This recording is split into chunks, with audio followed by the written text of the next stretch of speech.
welcome everybody. It's so great to have you all here for the Economic Club, and we're really delighted to have Garry Tan, which is a little unusual here in Washington, D.C. We're used to these amazing business leaders and political leaders, but we don't often get kind of the startup community, the small tech leaders. So it's really fun to have Garry here. I'll push my star here, Garry, so get going. And so you're here in Washington, D.C. How many trips have you made to Washington? This is probably my third period, actually. Okay. So okay. I'm not on the circuit yet. Well, you can see people are really excited to have you here, so maybe we can change that, right? Wouldn't we like Garry to come back more often? It'd be great, huh? It'd be good. Garry, how important is Washington, D.C. to Silicon Valley? I guess what we've learned over time is extremely important. One of the more surprising things is that we'll walk the halls of power. Luther, actually my first time really walking the Senate and the House was with Luther a few years ago. And the wild thing to realize was every senator or congressperson I talked to would say, how come you startup founders, why don't you come through? Like, what's going on? Like, we see lots of other people who talk about tech, but no little tech. And then that's sort of what I realized was we actually do need to show up, because what we really, at Y Combinator, what we really desperately care about actually is open markets and the ability for a few people with an idea to come out and say, you know what, I understand technology, I have a special insight about customer, and I can actually go and create something of great value. And it'll look really small initially, but at the end of the day, it might end up touching 1 billion people. And what I really deeply believe, and I'm concerned about in a lot of ways, and I'm sure a lot of you are concerned about it too, that there is a concentration of power in technology, and technology has even more of a control over our day-to-day lives.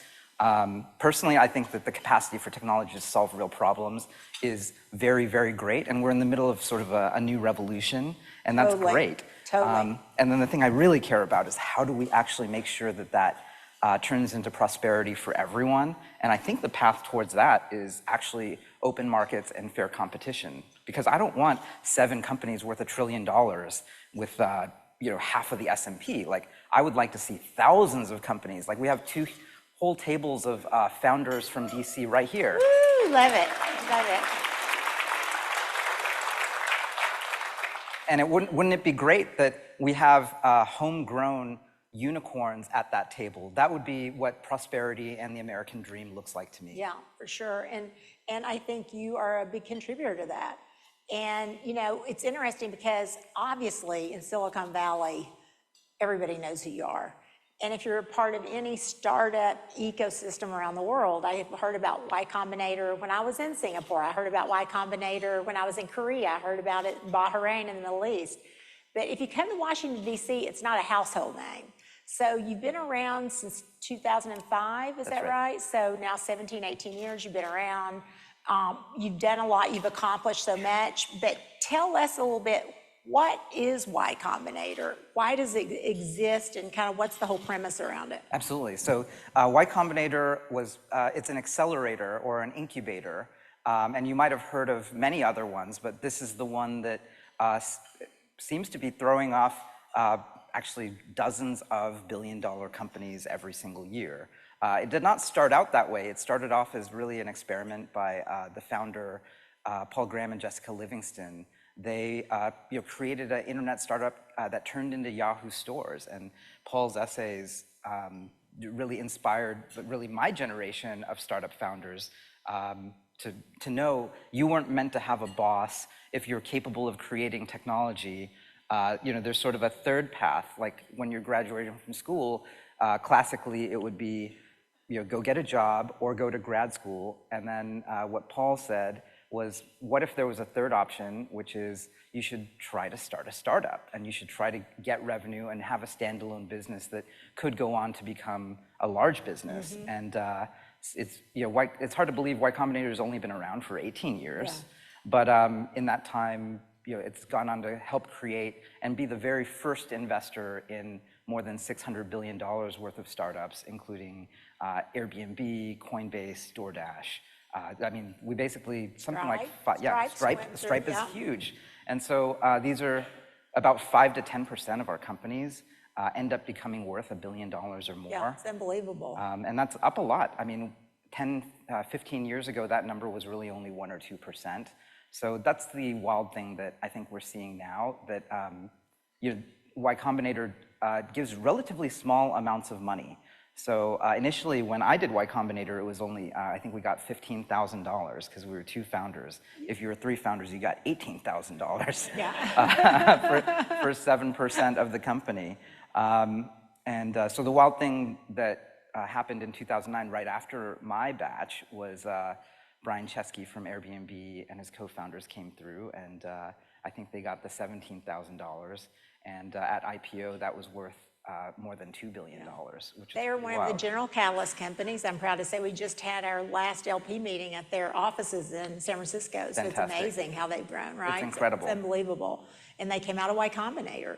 What's the secret sauce, though? Why is it, how is it that you can select these startups so carefully and thoughtfully and know it? I mean, obviously you don't bat 1,000 every time. I think David would like that I use the batting, hopefully, analogy now that he owns the Orioles. But you don't bat 1,000 every time. But what's the secret sauce that you're looking for with these startups? Yeah, I guess the really interesting thing about YC that I think was a real innovation was that this is actually still one of the few places where you don't have to know anyone. You can just go to an open web form, ycombinator.com/apply, answer about 12 questions, record a 1-minute video, and then it's our community and our 14 equal partners who will, many of whom ourselves were founders and YC founders. We read the application, we try to sort of understand who's the customer, what have you built in the past, and then we actually get about 27,000 applications every 6 months. So that's what we mean by funding companies in batches. So many venture capitalists, you're taking meetings week to week to week, and you're sort of saying no, no, no, no, like sort of evenly distributed, and then maybe a few times a year you get to say yes. So YC turns that on its head. We get 27,000 applications every 6 months. That's and amazing. Then we'll... and how many do you select then? We'll interview a few thousand, and then we will actually accept about 200, last batch out of 27,000 applications, we accepted 260, so less than 1%. And they get an average of how much money? $500,000 now, which is quite, wow. It's more than 12,000, that's for sure. And so yeah, definitely. You took a long way, 12,000, if you think about that in today's economics. It's like, as you get down to the 200, kind of the process that you use, do you see them face to face? Do you just read what they send you? And then once you do that, when you say, wow, we love this founder, we think they have the secret sauce to make $1 billion plus company? Yeah, let's take a case study. I mean, Brian Armstrong from Coinbase, obviously now founder, CEO of, Decacorn company that really created a market. But when we first met him, he was still an engineer he had not quit his job as an anti-fraud engineer at Airbnb. He had just read the Satoshi Nakamoto white paper, and this idea had sort of taken hold of him. And he said, this is, nobody believes this yet, but I believe it. And then I want to work on software that would sort of manifest this crazy idea that you could have a sovereign cryptocurrency. And this is a very fringe idea at the moment, but that's sort of some of the stuff that we're looking for. What we've learned, and this is sort of in venture capital and in technology over and over again, it's sort of the fringe thing that is a new technology that deeply technical people are obsessed with. Yes. Those are sort of the things that go on to actually touch all of society. And so we interviewed and accepted Brian into the program. And even during the batch, I worked with him week on week. And it wasn't like we weren't sitting there sort of debating the merits of cryptocurrency or whether or not it could exist. It was that we sort of held constant,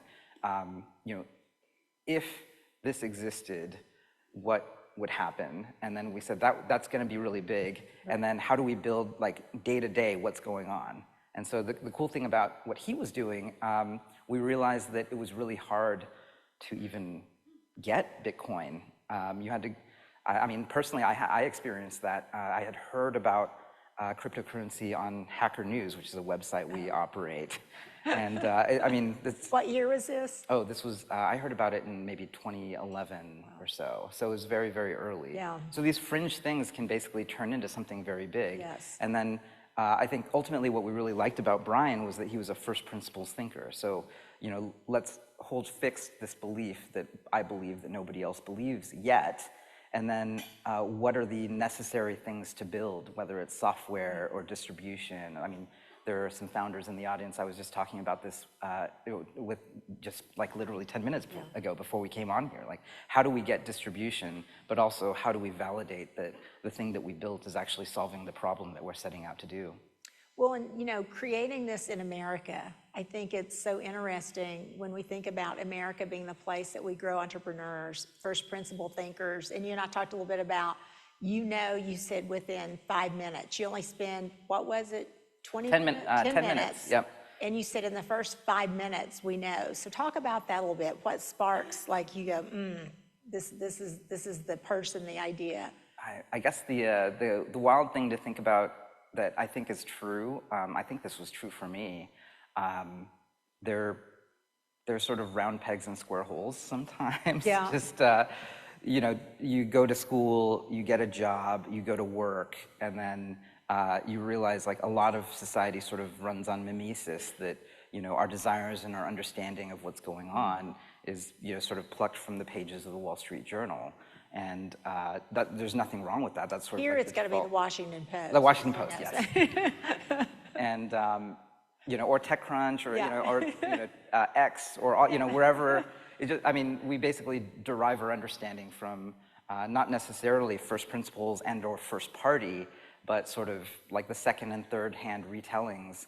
And what I find most interesting, like we just got through a round of interviews even last week, and all of the people I chose to fund, they came in with some new discovery that they had discovered interacting with the technology itself, like sitting in a workbench, realizing like, hey, did you know that we can have a, you know, there's a robotics manufacturer that's making a humanoid robot now for $16,000. Wow. Like, that's something that's brand new, and like, oh, it's arriving on my desk on Monday, and we're gonna try and be the first people to commercialize that, for instance. That's it's like, huge. you know, that's an example of a first principles insight that I think is very interesting. Very. For a lot of you don't know, we invested in robots, and a humanoid at that price is unbelievable, right? You think of them $250,000 or more to produce one. So that'd be incredible thinking. Talk to me a little bit about the two things on diversity of the kind of founders that you bring in. I'd love to know how many are, you're a CS student from Stanford. How many are not? How many are not even graduates? And then talk to me about kind of male, female, what you see. Absolutely. So I guess diversity is very important to me. I actually, before Y Combinator gave me my start in investing, and then I left to start a venture capital firm called Initialized Capital. And it's actually I think the information said it was the most diverse you know, partnership of any fund above $1 billion. So I'm really proud of investing very deeply into a diverse partnership. I think that is important. You know, at the same time, like what I deeply believe is that you know, we sometimes have issues with tokenization, and so you know, YC is actually one of the best examples of funding, you know, by volume, some of the most number of women and diverse founders out of really almost any venture capital firm.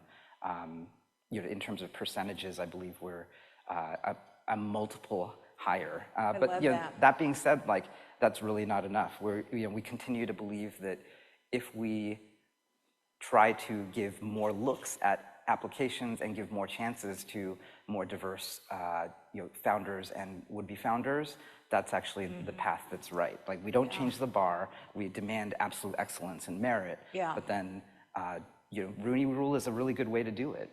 to actually manifest diversity the right And way. thank you, and I agree with you. You got to get more and encourage, and I think that's got to start earlier as well. Just letting them feel like they should do it, give it a go. Get more in the pool of applications. What about university graduates? How does that look? How does that kind of line up? And then what I'd also love to know, of all the companies we just talked about, Stripe, Airbnb, a bunch of the unicorns that you've produced, how many of those founders were university students that finished or never went? Oh gosh, I guess Stripe famously, they were dropouts. Yes. We do have a decent number of dropouts. The average age at YC is about actually 28, and that's really sort of fluctuated with what's been going on. I think during the marketplace boom, maybe 3 to 5 years ago, that was closer to 30. It's definitely been coming down, and I think that's one of the things we've really noticed. In an age where AI is sort of transforming everything, we like to think about startups as a little bit kind of like an idea maze.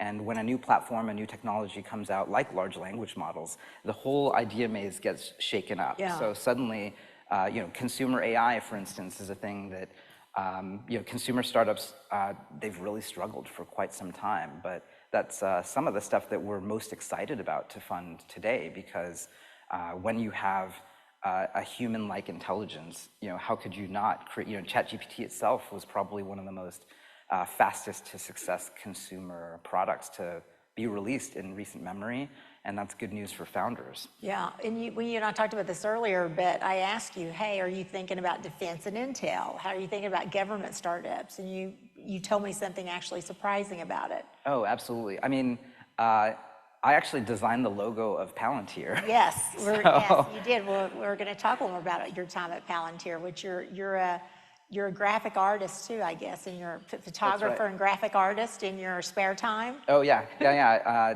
Right when I was applying to Y Combinator in 2008, I almost was a commercial. I wanted to be a hip hop editorial photographer. I love that. I love that. We could have a whole session on that. That's right.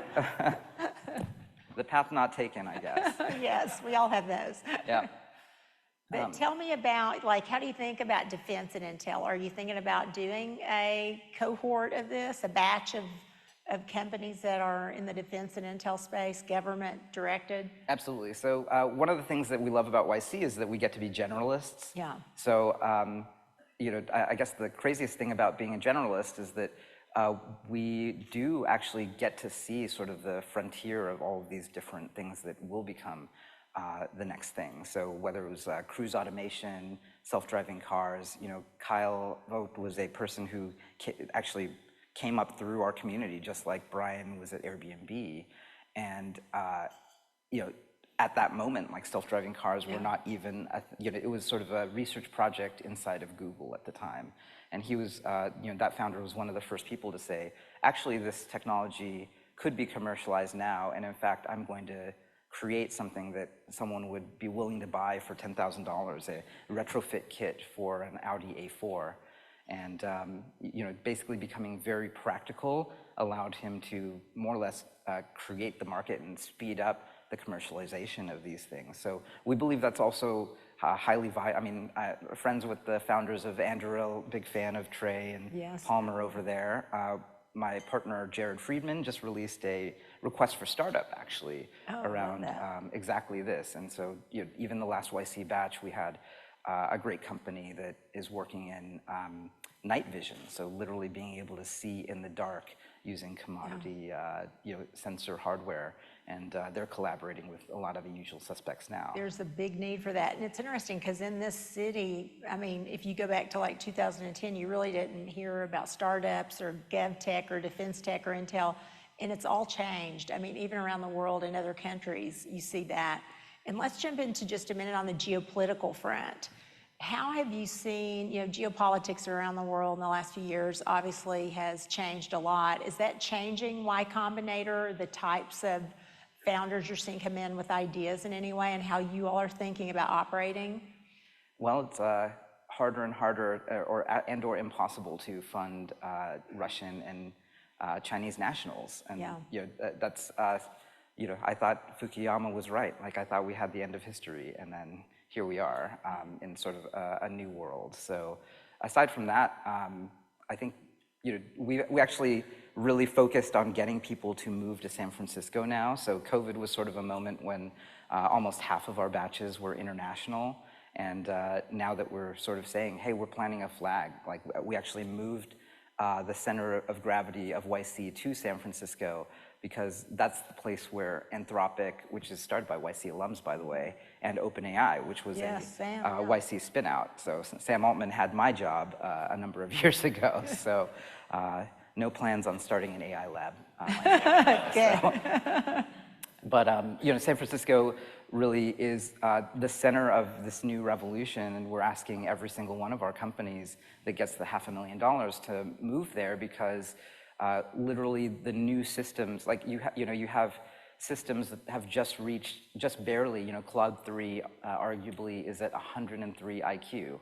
GPT-4, for all of its greatness, some of the benchmarks peg it around 85. And so the really crazy thing to think about is over the next few years, these are sort of this is actually the moment where the reasoning and capability of some of these models will exceed average population IQ. And that's actually the moment that you would expect new types of co-pilots and knowledge work to be mega accelerated. So there's sort of like not a better time, even in the last like 3 or 4 technology booms, to be working on technology than right now, right at this moment, to be able to take, one of the craziest ones that was one of the first exits in Gen AI was a YC company called Case Text, and so they sold to Thomson Reuters for $600 million. What year was that? That was I believe, like early last year. So they were one of the first companies in the world to get access to GPT-4. Well, and you talked about, I talked about AI just a little bit, and I know it's one that we'll get to what you're going to do on the Hill, but one of the things we talked about with AI, I'm sure you're seeing lots of startups come in with ideas in AI or how to apply AI to an already existing idea. But talk a little bit about open source versus closed source. And of course, Sam I guess he was the president, not the CEO, right? When he was in there, it was a president title. Yep. Now you're the president and CEO, I'll just point out. But I just like titles. Yeah, well, you get to do more work. That's 2 jobs, remember, versus 1 job. Yeah. But talk a little bit about your thinking on an open source LLM model versus a closed source model that you hear a lot about today in the press. I guess the lens that we look at it from is that ultimately LLMs are a very powerful platform. In some ways, like it's a SQL or the dawning of a SQL server, but for intelligence. And if you look at the market value that was created by all of cloud and all of SaaS, I think that's the size of that platform.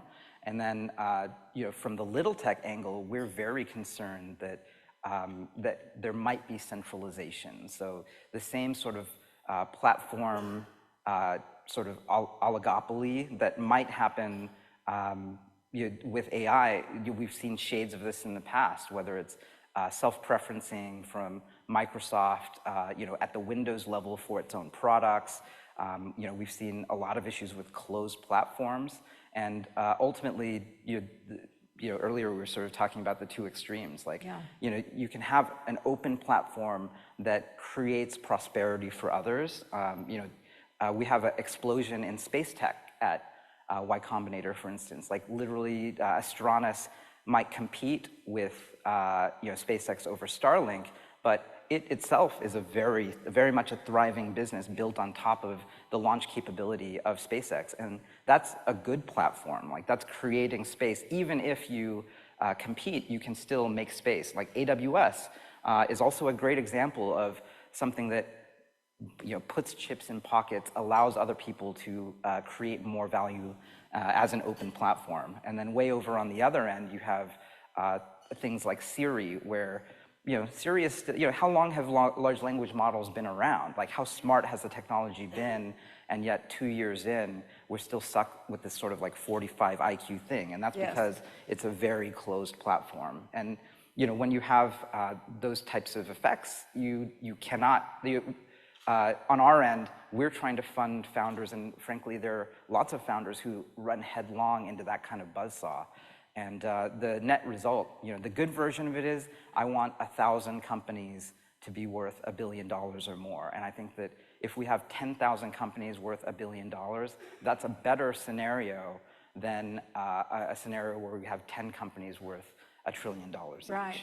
And if you think about, it's interesting because if you think about a lot of these startups that help government and make government, if you just think SpaceX and Intuitive Machines, 2 startups just went to the moon again. You think about, we have Tesla, that's really very cool. We all drive a lot of Teslas. We have Palantir and Anduril that you talked about. So we have a lot of startups now doing amazing things, helping support kind of government efforts. So back to the AI side for a minute, what you're probably going to see on the Hill, there's this dichotomy. So we need folks like you having this conversation because with AI, you need compute, you need energy, and you need data, right? And you want those open to everybody. So I think your voice is going to be really important there. So on the AI front, kind of your prediction, where are we going with this AI? What's 5 years from now, where are we? Well, so assuming that there aren't like hyper-dominant models that sort of winner take all, like I'm frankly have nightmares about that scenario because, then that other scenario where you have extreme concentration of power, that will have come to pass. And, this sort of incredible garden of consumer choice, of freedom, and or of founders to be able to create some, basically, from a garage to be able to create something that touches 1 billion people, that goes away. So, I think obviously we have to be smart about this technology. There likely are risks around bioterror. There are risks around cyber attacks. At the same time, we actually have to have a much more measured approach. And the thing that scares me is that if we try to address a sci-fi concern that is not sort of present to hand right now, we might actually just find ourselves in this this other really monopolistic situation where there's great concentration in just just a few models. And then you're talking about rent extraction and sort of a world that I don't want to live in. Yeah, and they're expensive too, right? So it takes capital and backing, and this is something I think commercial world and government world have to think about. So if you bear with me a minute, I'm going to read a little bit about you, just a few points. Then we're talking about. He has an amazing background. So it's fascinating and impressive, and I think you're a really great example of American entrepreneurship, what you've accomplished, and resilience. Oh, thank you so much. That your parents were immigrants, you came from modest means growing up, you got your first job designing websites at the age of 14, cold calling companies in the Yellow Pages.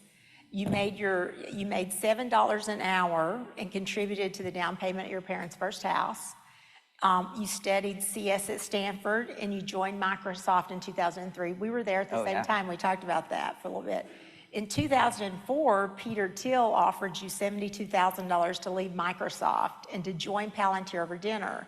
And kind of awkwardly, in the middle of dinner, I understand you turned him down. I was 23 years old. I didn't really know much about anything. Right, you knew more than everybody was right. I was 23. And he offered you 1% of the company, which around, I talked about this, might be more now, but around $400 million in today's economics. So. Yeah. It happens. People, that's the crazy thing about tech. Like if you're really, technical and you just end up collecting stories like that. Yes, this is a good story though. But you eventually did join Palantir in 2005, and you were the 10th employee. You did design and engineering. And we talked about this a bit earlier, but you actually designed the Palantir logo based on your other passion of design and hip hop. And then you left Palantir to start your own company, which went into Y Combinator, I think, and it was Posterous. Yep. And like preposterous without the preposterous. And I want you, in fact, another great story is you raised an angel round the day Lehman collapsed. Oh, which is another unbelievable story. But it was a dead simple way of posting things online. I've got 2 more, and then I want color. You went through YC, sold it to Twitter after 3 years for $20 million, And I'm dying to know, do you regret, you think you'd have gotten 200 million if you would have waited a Oh, little bit probably longer? not, honestly. If Elon. And then just one last point, that you've worked, companies that you've worked with are worth an aggregate $226 billion in a combined value. And of all the YC companies, it's 600 billion. And then lastly, you learned to code in 7th grade. Oh, yeah. So now, I want you to kind of give us color around that story, because that's an unbelievable story. I wake up every morning and I think it's unbelievable as well that I get to do what I get to do. I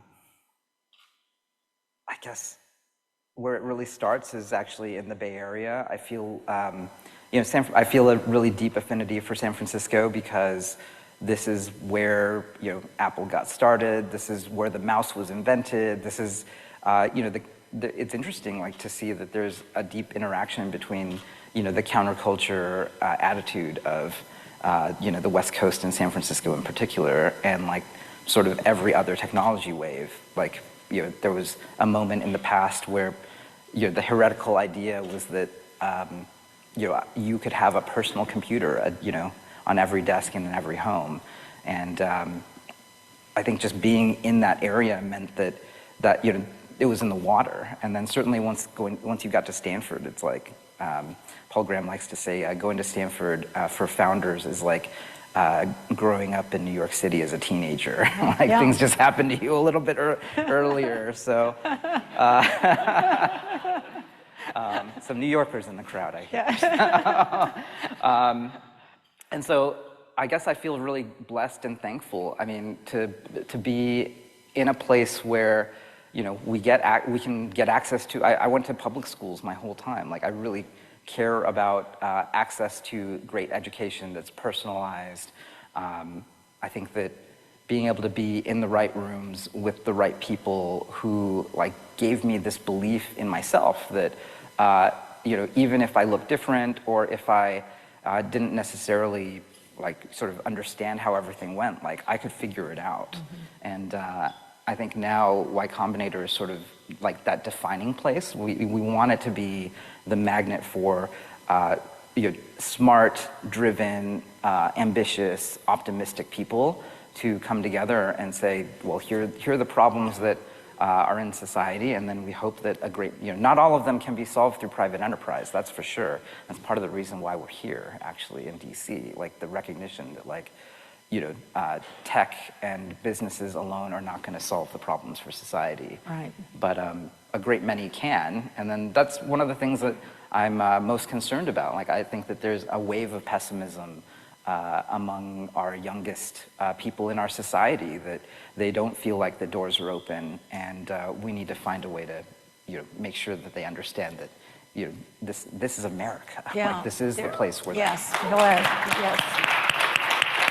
And you're a bit of a risk taker, though. I mean, you are a risk taker. I mean, you're not afraid to do things. I see in your portfolio, because even though you even at 23, if you said no to Peter Thiel, you went, and then 2 years later, okay, I've done that. And tell me your thinking in your mind when you're like, well, I've done that, I want to go do this. Was that kind of Stanford, CS, that whole environment, did that play a big part in your thinking, or just were you hungry to start something? I guess I've always been really attracted to misfits. And I also really like fringe things. So that's why I'm a little bit obsessed with social movements, and I'm, in my spare time I read about cults. And the secret is all the things that were really, really successful in my life, I wouldn't go so far as to call them cults, but I think they take on religious-like qualities. At Palantir, we felt like we had a really strong culture. Earlier we were saying culture eats strategy for breakfast. Yep. So if you believe X and nobody else believes it yet, that's something that can rally people in a way that is super powerful. And so we would beat basically, I remember trying to hire the best engineers at Palantir, and we would beat basically all the other competing cults. So except for two really. One was Facebook. So Facebook ended up being a far larger outcome in terms of the company, but back then it was still a ragtag group of, a few dozen people. And so what's funny is it makes sense. Like they believed the X that they believed was so much bigger, which in a lot of ways. And so we could never beat them when trying to go head to head. And the other one was actually Y Combinator. So I remember running across one of the earliest teams to go through YC in 2006. I was at Palantir. We were trying to hire the smartest engineers from our classmates. I think they went to Carnegie Mellon. This company called Zumo Drive. They ended up selling for tens of millions of dollars too later. But I remember they were very resistant to this idea that they should stop working on their startups, even though they only raised like $12,000, $15,000 because it was 2 people. And we were like, this is crazy. Like they won't come and join us because Paul Graham gave them $15,000. We could give them $15,000. What's going on there? And then people were saying like, haha, they're chumps. Like, why would they take that money? Why would they give up so much of the company? Yeah. And then I remember late that night, we worked like, sort of 16, 18-hour days, and so much so that we'd sleep at the office in the nap room. You could imagine how bad it smelled. But anyway, I was like staring at the popcorn ceiling on Page Mill Road in Palo Alto at 2, 3 a.m., thinking about that interaction and thinking, well, I'm doing all the same things that that team was doing, but I'm getting, I think I got like 25 basis points instead of 1% or something. And it's like, okay, well, they're doing the same thing I'm doing, but they owned 93% of their company. Yeah. So I don't know, maybe I'm the chump. Yeah. And so that's why I quit and I applied to Y Combinator. Yeah, there you go. It's like, and it's interesting because, reinvention, if you look at a lot of these founders that you've been talking about, as they grew their company, Airbnb, Mark Zuckerberg, they've reinvented, right? They're not, and if you think about the founders that came out, they also are not sitting still. I mean, my old boss, Jeff Bezos, and they kept reinventing. And how do you see this play into the thinking of the founders in the early stage of Y Combinator? I guess what we're looking for often is some special insight and like a real intense belief, even if like society says, actually, you shouldn't work on that. Whether it's, Bitcoin was such a fringe thing that literally like nobody took it seriously. Yeah. Like people were buying, it's like the 40,000 Bitcoin pizza or something, yeah. Right? Like people so didn't value it that it was a little bit of a joke. I remember running across the founder of Instacart, Apoorva Mehta. He was so certain that this was the moment for asset-light version of that product to work. But when he went across Silicon Valley to pitch that idea, everyone said, well, we saw that play and it was web van, yeah. And it's not going to work. And they were wrong. I mean, basically there was a real fundamental platform shift in being able to have an asset-light workforce deployed over smartphones. And that's exactly what Apoorva told us in those 10 minutes.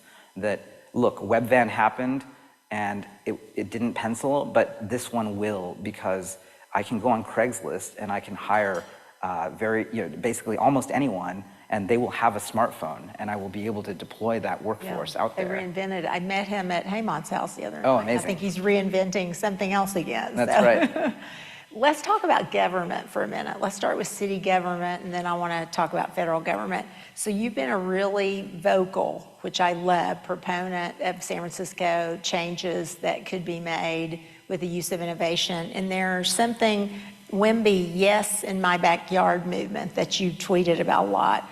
Talk about your thinking and how you think cities can reinvent themselves, what they need to be doing differently, both in the reinvention of just economically, but also safety and security. And we have a lot of the same issues here in DC that you have in San Francisco too. Absolutely. I mean, all politics is local. Who said that? Was it Churchill or someone? Anyway, I think ultimately what I've learned locally, and this is sort of why also I'm here, that tech people in particular, we want to sort of live in our bubble in a lot of ways. Like I want to sit in front of my code editor, and I don't really want to deal with what's going on out there.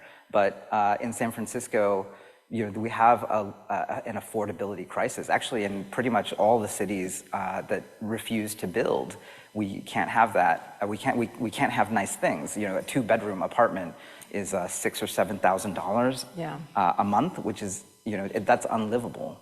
And I had an old friend who was a reporter at TechCrunch write sort of the first article about it, sort of detailing, like, for the first time connecting local politics and policies around housing to what we were seeing with rents, and why were people protesting Google buses. And so to me, that was actually the beginning of a movement called the YIMBY movement, the Yes in My Backyard movement, that instead of blaming tech and saying, in San Francisco, tech is a little bit of it's like the one industry town. Yeah. And so, really the alternative, and literally local government officials, people on the local board of supervisors who have controlled those boards for years, for decades even, they openly say, hey, it would be nice if there was less business, if there was, and in my head, I'm like, they're saying they want less prosperity. And how could that be? And we shouldn't vote for these people anymore, actually. Like, we can't have that. Yes. Like, we should have policies. Sure. And so the thing is, like, that person is advocating a policy that supports their own personal net worth because all their net worth is in their home.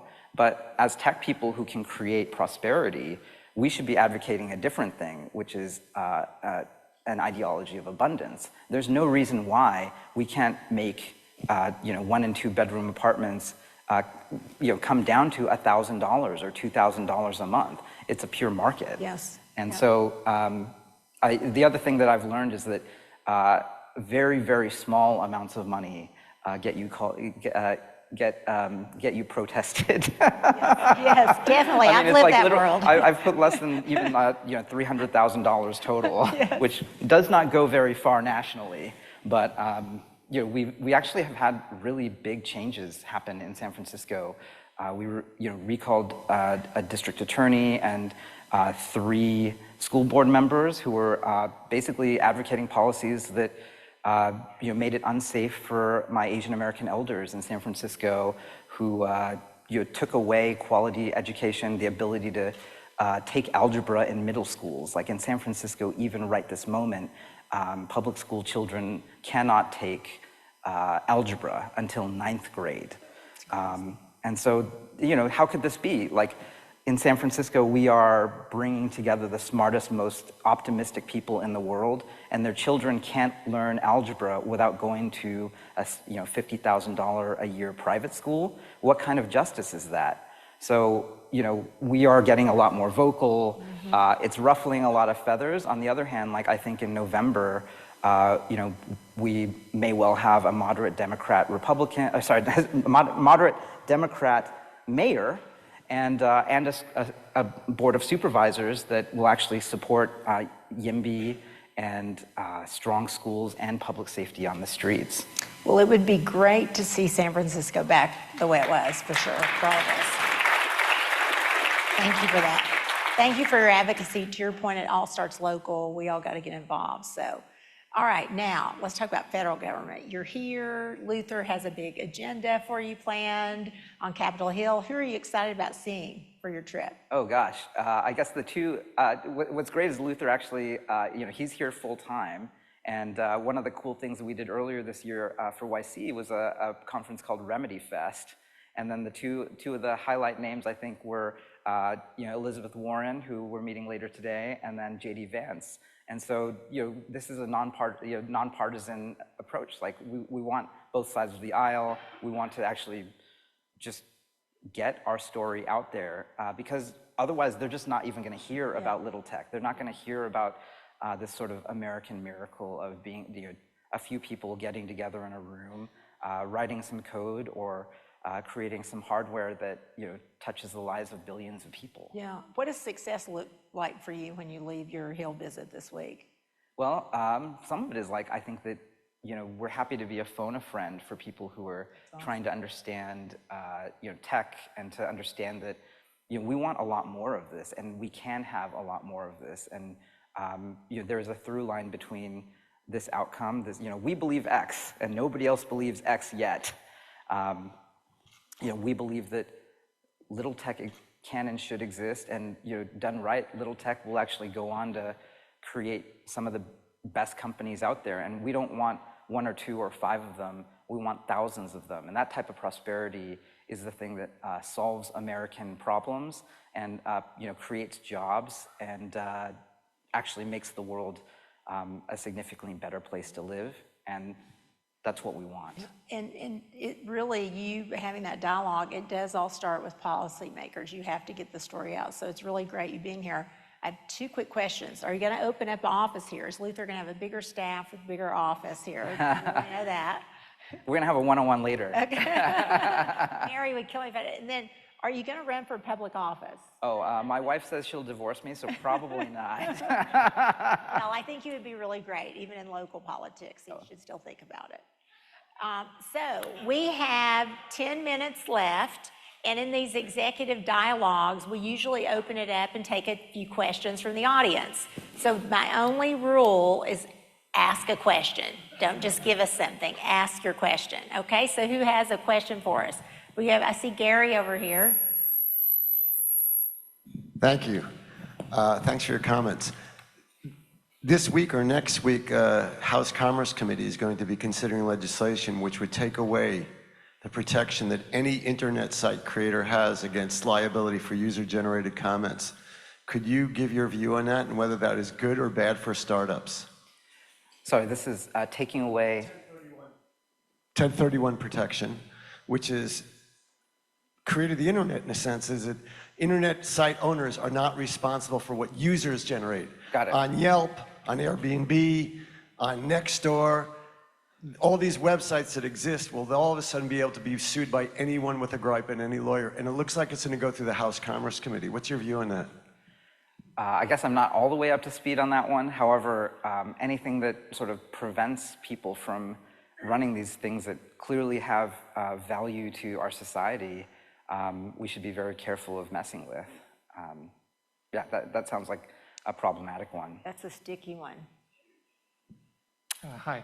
You mentioned the geopolitical challenges, but I remember reading a stat that something like half of YC batches are now international founders.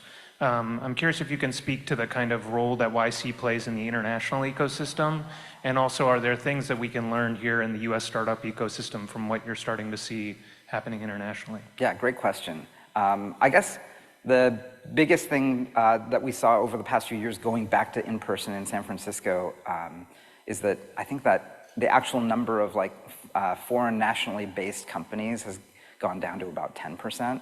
On the other hand, I think our numbers around immigrants and people from around the world coming to do YC, I think that pushes north of 40 or 50%, which sort of mirrors that of the founders who go on to create IPO class companies. I mean, immigrants would get the job done. So, I mean, on my end, one of the things that I do very much care about that I hope to speak to people about in DC is how can we legalize skilled immigration. I think that that's one of the most important things we can do. I see one over here. I can't see in the back. Hi. Oh, there. Yeah. Miriam Vogel, nice to see you. Thank you for being here and for so much you've said that's been illuminating. One thing I'd love to hear you talk more about is your thoughts on responsible AI. What are you seeing that's promising? How are you with your startups where it's so hard when they're at survival stage to be thinking about liability, the long term, and what responsible AI governance means? So I'm wondering how you teach that to them, how you're thinking about it, and what promising things you're seeing in that space. Absolutely. Miriam runs, tell them what you do, Miriam. I run Equal AI, so it's what we think about all the time. That's fantastic. I think that regulation is likely necessary, and I think the worst harms we should basically. Some of it is I'm actually overall supportive of the things that are happening at NIST, and large parts of the EO by the Biden administration I think are probably on the right track overall.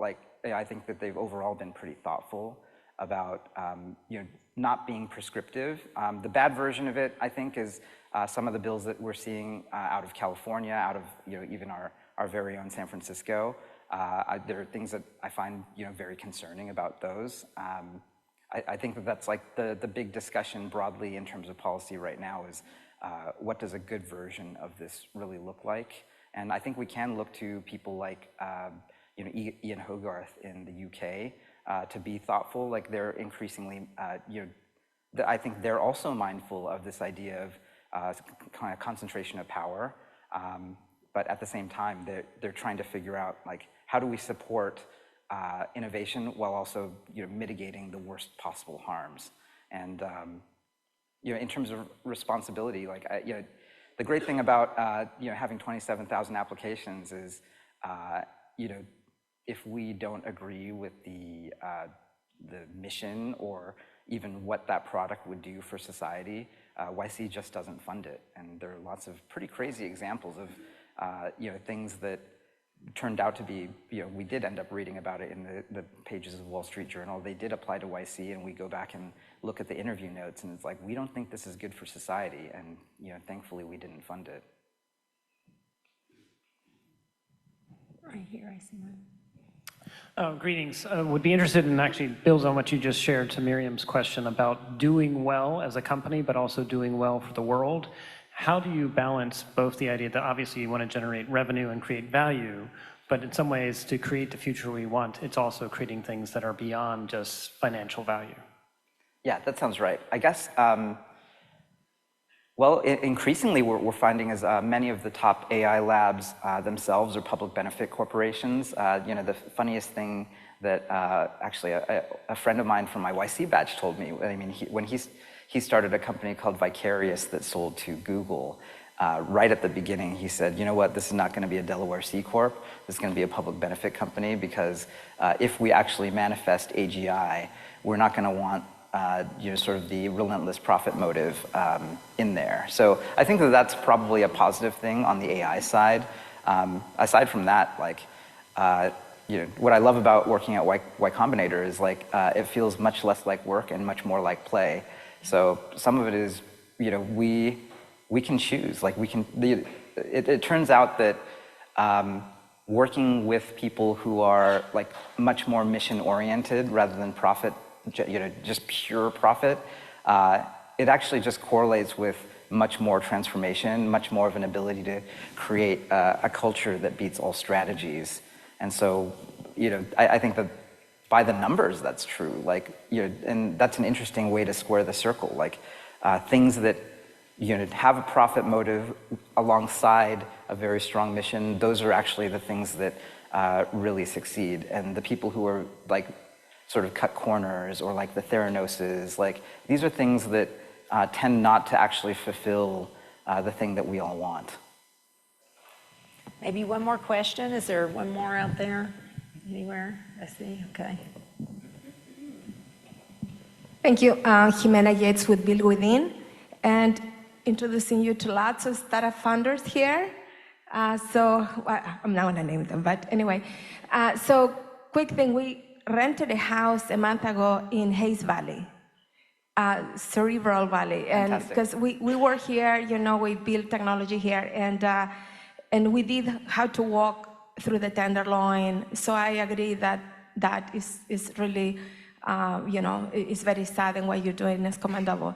I assure you that here in the city, we don't have the same level of problems because, I live here and I go there. And so my question to you is that we love Y Combinator. Like, at least, I think my entire education as startup founder is watching those videos. We listen to Lycon all the time. It's just, the question is, how do you scale Y Combinator? So it's not just there, because it's really far. Some of us have kids. We're never going to move back there. We can't. So how do you scale the model? Because I think we need it throughout the US and abroad. Yeah, that's a great question. What's great about YC is like we have a great many founders who do have families and children.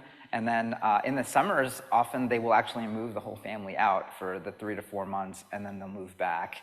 But aside from that, like often people can make it work by flying back and forth. We don't give $12,000 or $15,000 anymore. So a plane flight every week for 12 to 14 weeks is pretty doable.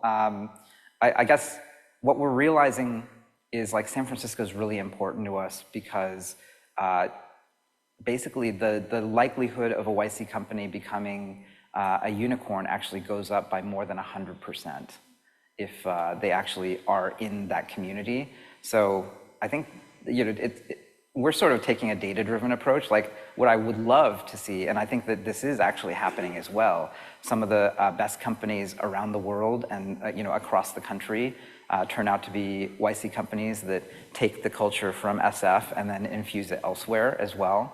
But aside from that, like what I didn't realize, but now is pretty obvious to me now, is that YC is actually a media and events business that like monetizes by taking equity. So, and I think media goes everywhere, and we're gonna really expand the type of events we do both across the country and around the world. That's so, awesome. We would like technology to sort of blossom, not just in the Bay Area, but everywhere. And then it's sort of a balance thing. Like, we want to maximize the chance of success for the founders that go through the program. At the same time, like, we know that, great and super smart people, they come up from every background, every walk of life, every part of America, and actually every part of the world. And so we want YC to be that sort of like Rome or Athens in antiquity, like bring us your scholars, come up through with the other top 1% of your cohort, and then take those relationships and that know-how and germinate the abilities and the capabilities of the startup world everywhere in the world. Thank you all so much. We really appreciate you attending today and supporting the Washington Economic Club. And Garry, it has been really amazing to have you. Thank you for all your insights. And we have a little gift for great. you. Even though we know your heart is in San Francisco, we want you to take This is a amazing. little. Thank we want you. you to take a little piece of Washington Thank D.C. you so back and much. check it in your heart too. So thank you again.